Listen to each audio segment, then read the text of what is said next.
I'm going to say this now. You didn't watch it? No, I did. I watched okay. it, but I'm probably going to bow out again because I know you guys have way more of a history with this guy. I don't have much to say about it. I thought it was cool. I thought it looked cool, but I don't have a ton to say, and so I'd feel dumb sitting here just like, so, yeah. Okay. Well, I mean, it's not gonna be like. It's not gonna be. In the context of like a cool short film, I really like the concept, and I like. Well, let's. Yeah. You guys talk. I like to have couch time. I like to go on the couch. I'm gonna go in the green room for a bit. All right. All right. So what we're talking about here is BALLiSTIC, written and directed by so Ryan bad want to pick up Connolly. this chair and fold it and throw it against the wall. Just no, I don't want to break his walls, but I just wanted to get that out there, guys. Imagine me picking up this chair, fucking chucking it. It was enjoyable. I'm not saying I like it. I just don't have a lot to say. Okay. Let me turn so you don't have to do your Batman turn. I'll face you a little bit. All right. Rick really should have sat there this show. Yeah, I know. That's what I was thinking too. All right. So BALLiSTIC, Yeah. written and directed by Ryan Connolly. Yeah. Starring Hannah Ward, Rachel Hendricks, Mark Ashwood, and some more people. Yeah. This is his like full all-out like Biggest production he's ever done. It's a. Be careful how this is your last one. Oh no, go for it. Yeah, so it's a post-apocalyptic world. A young woman fights for survival as she recalls traumatic events from her childhood. Okay. So it almost kind of seemed like the way they showed it, and like the way, like I don't know, it's kind of hard to translate because. Go for it. I love the thing I really enjoyed about it and the storytelling and stuff was they mashed up two genre of movie, big time. Yeah. And usually that shit doesn't work. Like you can interweave some comedy and some drama or into some horror, or you can interweave comedy into anything. Yeah. But when you take two super distinct genres, like a fucking big budget feeling action movie and a very dialogue and character driven suspense movie, that doesn't usually work together when you mash them up. But the way they did it, I thought was fucking rad, because it did create completely different vibes, because the script heavy, dialogue, character heavy stuff was not like, oh, we'll throw the action sequences in there. It was literally two separate movies coming together to tell one cohesive story. And I thought that was really fucking cool.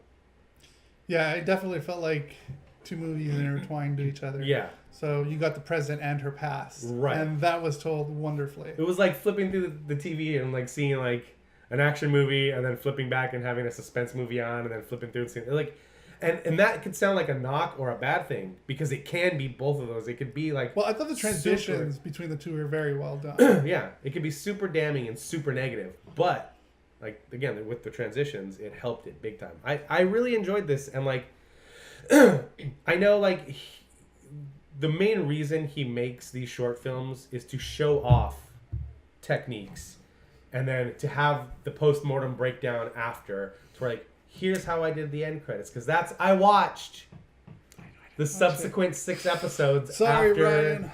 BALLiSTIC, where he talks about the storytelling and he talks about the effects and he talks about the stunts and the what I think what people forget a lot with, so I'm kind of like giving him a pass for the same thing I knocked Uncharted for. What people forget about Ryan Connolly and Film Riot is like, they did this show because Ryan hated the fact that he went to film school and paid so much money and felt like he didn't really learn things. I mean, he learned things. But he's even said like, obviously. but yeah, but like, it's all I'm about not saying- experience, is what he's saying. Right, It's but the experience. You have to put that. You learn on the job. Yeah. You only learn how to edit by throwing the money out there or getting the free software, the open source one that you showed me about HitFilm.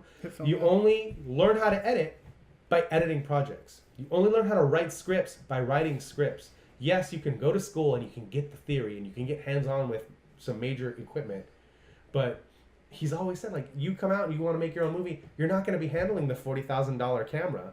You're going to be using a DSLR or a phone or something you can afford.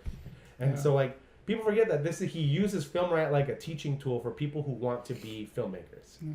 Yeah, he started because he found nothing like that on YouTube, so he decided to make that himself. Exactly. And it's film school without school, essentially, is what he always pitches Film Riot as. So he basically gave a class on how to take two genre of movie and put them together in a very smooth and cohesive way, instead of having everything be jump cutty and everything be music video editing. Like, that's the thing I really enjoy about mostly all, even their skits, even like the funny stuff, is the actual technical proficiency he has in telling that story afterward in the editing bay. That's the thing I really enjoy about Ryan Connolly's stuff and the whole Film Riot stuff in general. Even when they take something like a horror concept and want to make a comedy out of it, or like that one with his sister where she's getting revenge on Josh. Like, they take a fucking revenge movie. She wanted a fucking Slurpee or whatever it was. It was Josh and Ryan. It's old. It's like 3 or 4 years old. Wow. But they take like this suspensey, action-driven revenge story and make it funny. Yeah. And yeah, maybe the dialogue isn't delivered perfectly, but that's the whole point. Is it's trying to teach you how to use these effects in your own shit. I like how much he's like graduated in his YouTube channel, starting from from like low budget to now like, I mean, yeah, it's probably still a low budget for what he's making. I thought you were gonna say graduated from doing the gallon of milk challenge to making a fucking short like this. That was hard to watch. No, but you know what I mean. Like, gradually, like moving up to like this like Hollywood produced level. You know, Hollywood. Like, I mean, I don't know how much this was made for because I didn't watch it, and it usually does say how much things are made for. I didn't catch how much, but he did mention. But this looks like an easily, like, I don't know how much it was, but this looks like it could have been made for like. He said they made this for a fourth of what it should have cost to make it.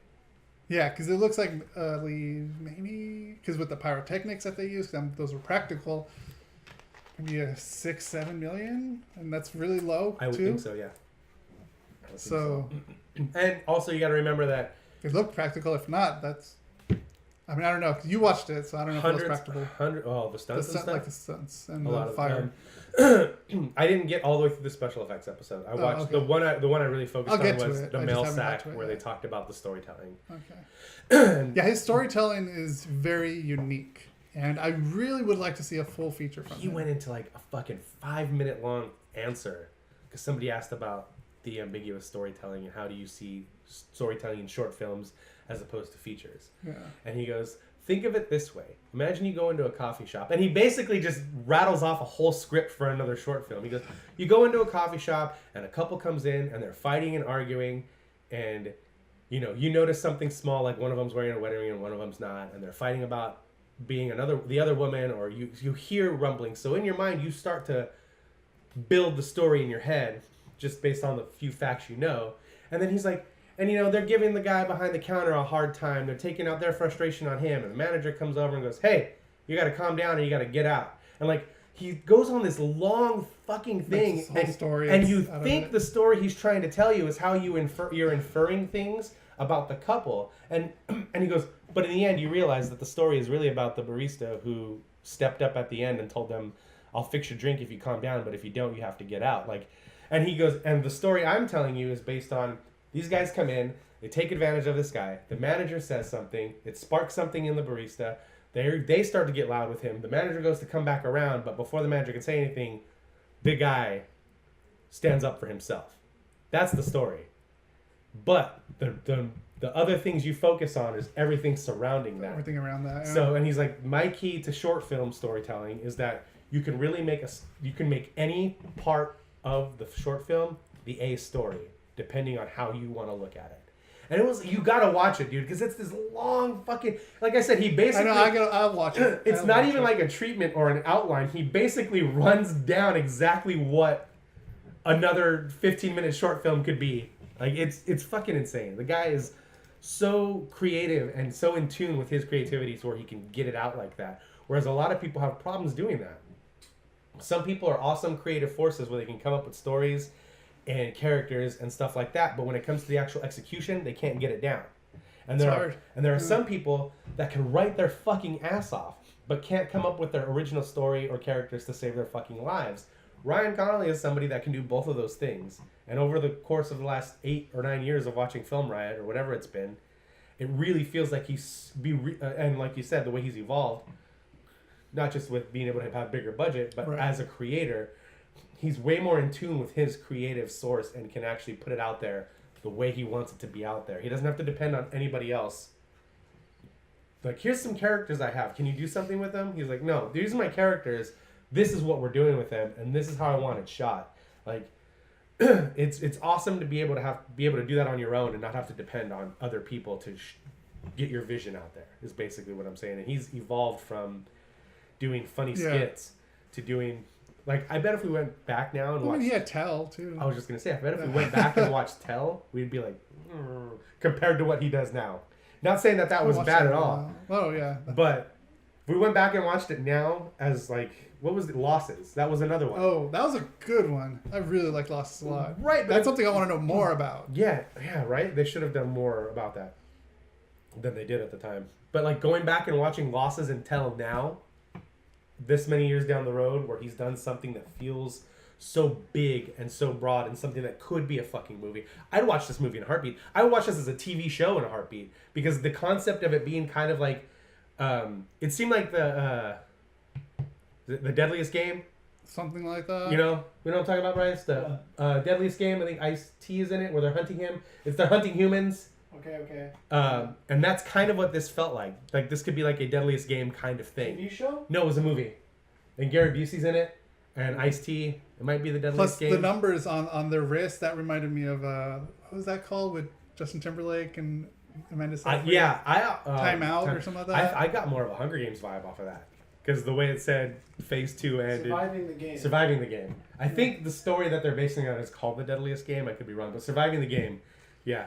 There's a Michael Douglas one that's like that too, right? Or is that the same thing? I think it's the same. Yeah, I think that's the same thing then. Oh no, it's different. I think that's just called The Game, honestly. The Game? Yeah. And then you go back to the flashbacks where it looks like it's a fallout, like something big is happening, like some nuclear bomb, because the klaxons are going off. There's Yeah. aircrafts in the air. And you have, like, they have their bunker that they're trying to get to, but forgot the keys upstairs, and there's someone in there that's raiding their house. Yeah. You know, that whole story That there could be a movie on its own. was, like, intense. Like, it made me feel emotion, especially when, like, what happens with the mom, you know, and, like, they have no way to get down there, so they go to their neighbors to try to get there, you know, to try to go in their bunker, but, you know, it's like, no, you have your own bunker, get away from me. No, at least take my kid. Like, that was heartbreaking. Did you catch Emily in that? Emily was, she played. I didn't see it. She was the daughter. I thought I heard in the credits, but I didn't see her. She was the daughter. She just wants to walk by. She's the daughter of the guy. She's the one going in as they come up to him. I wanted to rewatch it again before we went in here, but I didn't. He spelled. Michael Douglas, The Game, and then Justin Timberlake and Amanda Seyfried, In Time. In Time, that's what it's called. In Time. That was cheesy but good movie. But I wanted to see that. They had that same thing where they had the time on their wrist. I wanted to see that movie, but I remember why I didn't see that movie, and I think Bryce will be with me on it. When we watched the fucking 8-minute long trailer, it felt like we watched the whole movie. That was the one, remember? Yeah. Oh my god, that trailer was so long. But yeah, that seemed like a fun thing. But yeah, so it was a little bit of that. It made me feel emotions. It made me feel emotions. Like this was good. It was really good. This was like Hollywood level good. So, since I watched the postscript stuff, that last scene with the mom and the daughter, they only had 20 minutes to shoot that. I was only done in 20 minutes? Holy shit. Because she's a minor, so her heart out is that's right. midnight. Yeah. And by the time the sun went down, it was already like 9:45 because they shot that back. Jesus Christ, it's hard.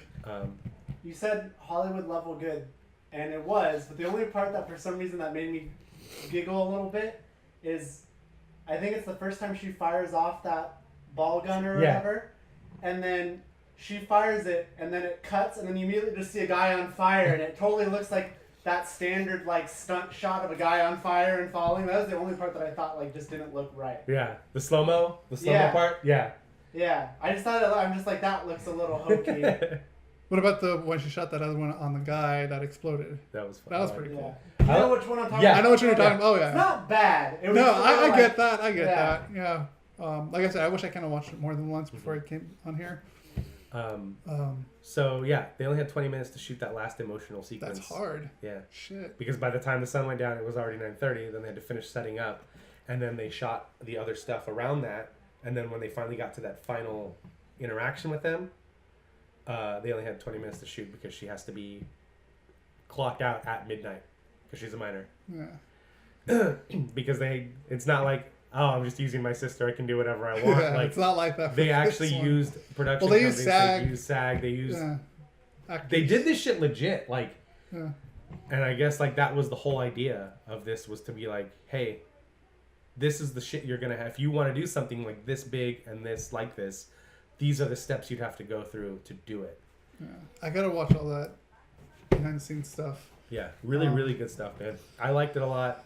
Like I said, I'd watch a TV show like this, because like again, I mentioned it earlier, and I don't know why these two different things have made me evoke this title, but it was like a Quantum Leap kind of thing. Like you could definitely get that kind of vibe off of it. But yeah, I really... Actors were amazing. I have to mention that too, because I don't think we really talked so much about that. There was it was probably because of the time constraints. There was a couple of times where I thought the little girl was a little too much, but she did great. She did good. I mean, for the most part, so he even says in the thing... You got into the singing of the show? Yeah. Too much? Yeah, he said in one of the mailbag episodes, like, he goes, of course, I'm the idiot, and writes a dialogue-heavy part for a 10-year-old. But it worked. It worked.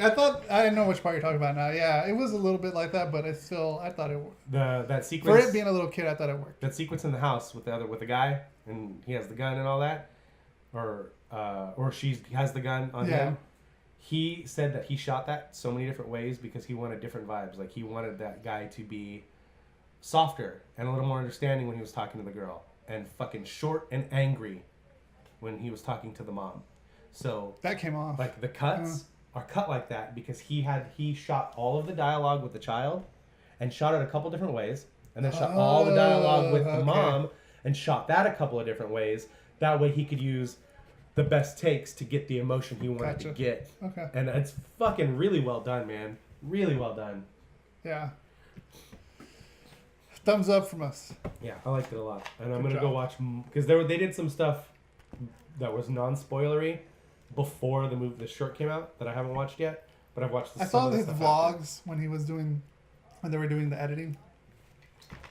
Did you see what they're doing? I think it's coming out this Monday. The on-set experience. Yeah. You can buy it, but it's 6 hours of content on the set while they're filming, while they're shooting, while he's talking to actors. Like, it's insane. I have when they were doing those shorts for the summer, I think it was last year, I bought it. Oh, yeah? And they have that experience on there where it's like the fly on the wall. He's just kind of like following them, and it's like he said he wanted to do this because there was nothing like this in behind the scenes. He says, with behind the scenes, you usually just get actors talk about, oh, the best thing I ever done, you know. And I want to see what the director's doing, how they're invoking. Nobody talks about talking to the actors and the process. So that's why he makes those. 6 fucking hours. This thing is. I'm excited. I'm thinking about buying it because I want to watch that. Buy it. I'd watch that. I like stuff like that. I buy all this stuff, so. Okay. Anyways. You guys both have to buy it now. It's and then on the show. The cool thing they do is when they do shorts like this, whatever effects he builds, they sell to the community for a very super cheap rate. Oh, really? Like, so they do? I didn't know that.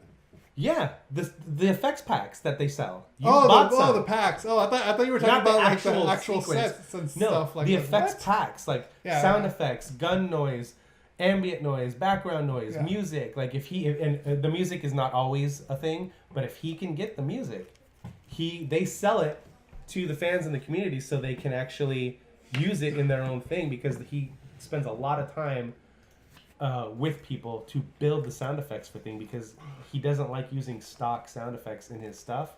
And if he does, he takes the stock sound effect and he adds to it. That's cool. It's pretty sweet.